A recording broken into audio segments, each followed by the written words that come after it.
बच्चों example 1.4 A charged metallic sphere A is suspended by a nylon thread as shown in this figure C.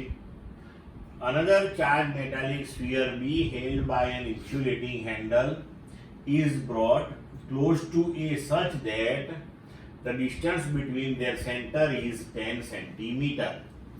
ये first figure में जो दिखाया है उस तरीके से shown in figure A. The resulting repulsion of A is noted. For example, by shining a beam of light and measuring the deflection of its shadow on a screen. ये measurement के लिए मेथड है, उसमें हमें कोई जाने की जरूरत नहीं है. Spheres A and B are touched by uncharged spheres C and D respectively as shown in figure B. A को C के साथ टच किया, A एंड C आइडेंटिकल है, एक जैसे हैं. B एंड D को टच किया, both are identical one. Clear? C and D are then removed and B is brought closer to A to a distance 5 centimeter between their centers as shown in figure B.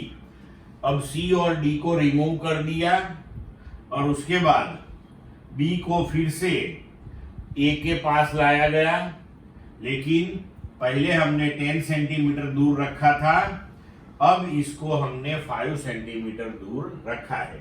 Clear? What is the expected repulsion of A on the basis of Coulomb's law?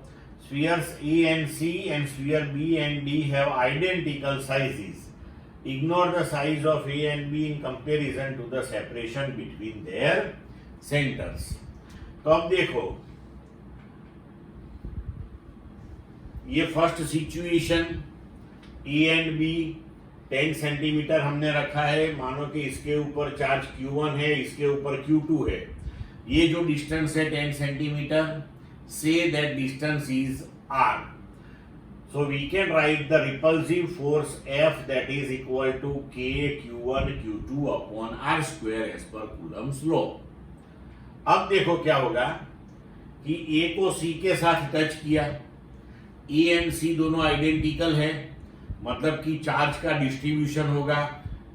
A पे charge है, C पे charge नहीं है, तो अब distribution of charge होगा. A and C identical है, तो चार्ज का डिस्ट्रीब्यूशन एग्जैक्टली हाफ हाफ हो जाएगा. तो अब यहाँ A पे Q1/2 और C पे Q1/2 हो जाएगा. Similarly B and D touch किया, तो B पे Q2/2, D पे Q2/2. अब C एंड D को रिमूव कर दिया एंड A एंड B को एक दूसरे से 5 सेंटीमीटर दूर रख दिया.